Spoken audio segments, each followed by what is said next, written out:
So you want to know everything there is to know about living in Columbia City, the neighborhood in Seattle, Washington? Well, in this video, we're going to talk about exactly that.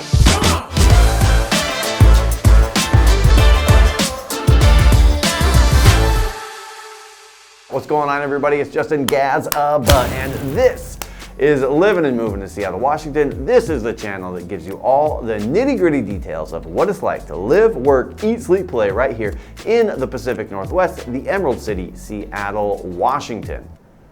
And just like we said before, we're going to talk today about Columbia City. We're going to give you all the little nitty-gritty details, the high-level 50,000-foot view of one of the most awesome neighborhoods on the, let's see, I guess it's going to be the southeast corner of Seattle, Washington, the city, Columbia City. So let's get into it. Now this is the part where I read my notes and I make sure that I say what I meant to say.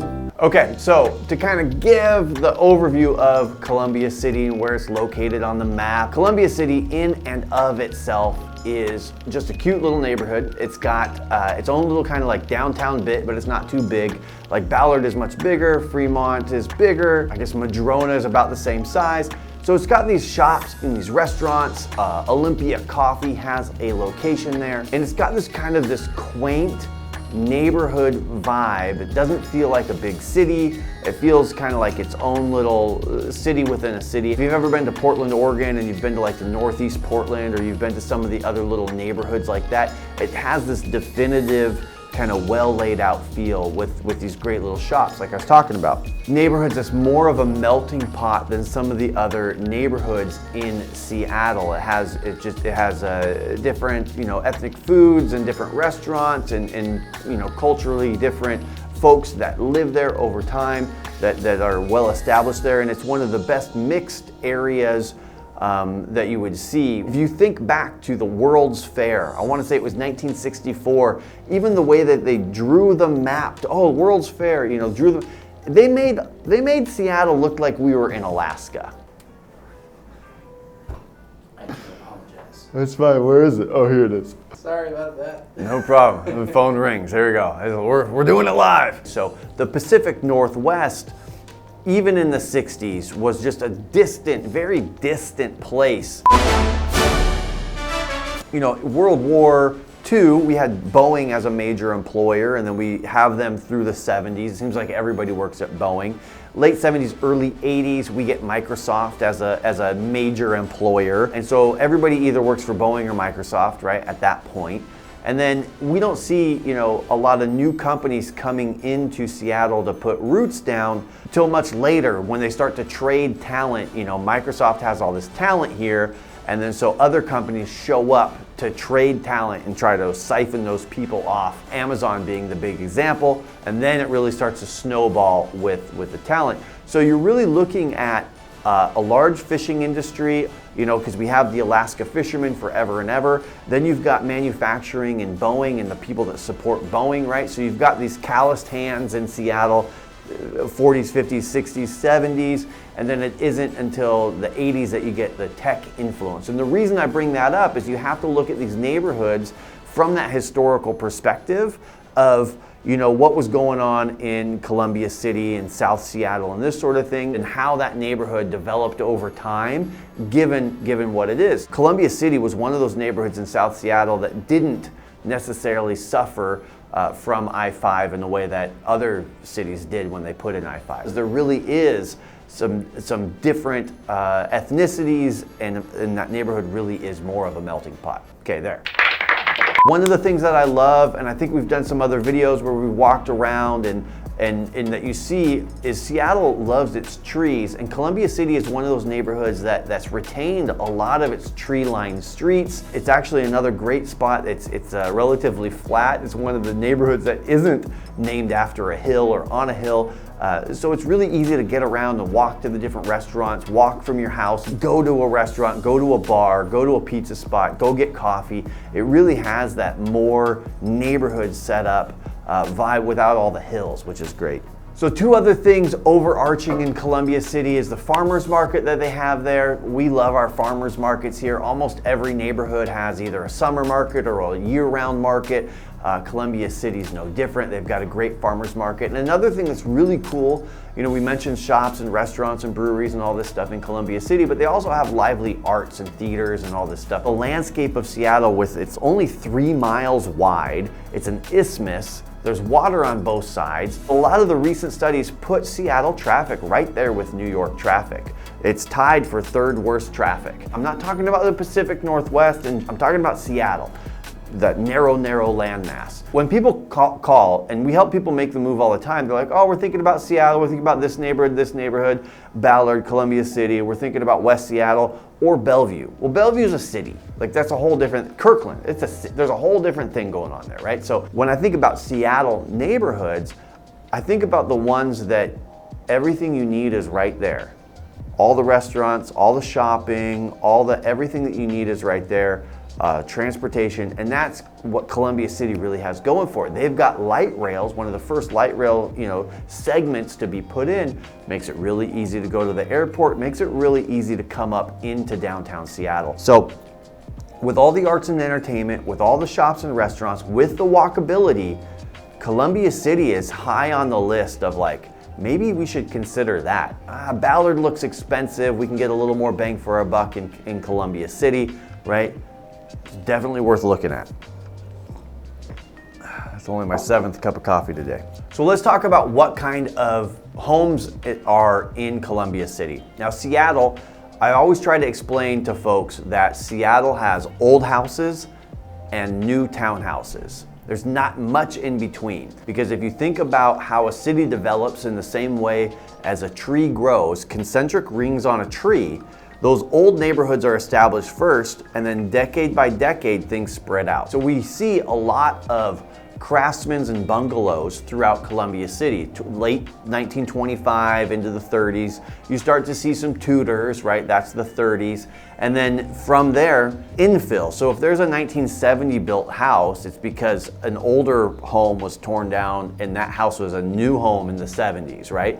So with infill, we start to see, well, hey, this nice big lot where this craftsman, maybe it's dilapidated and maybe something happened and that home sells to a developer, and then 4 new townhouses come up. We start to see in the mid 2000s a type of townhouse show up that has kind of a craftsman look to it with gabled ends and all this stuff. Now in the 2020s, all the way from around I want to say 2015 or so, we start to get these stark, modern, contemporary looking homes where those are the real boxy ones, and they draw influence from modern design and stark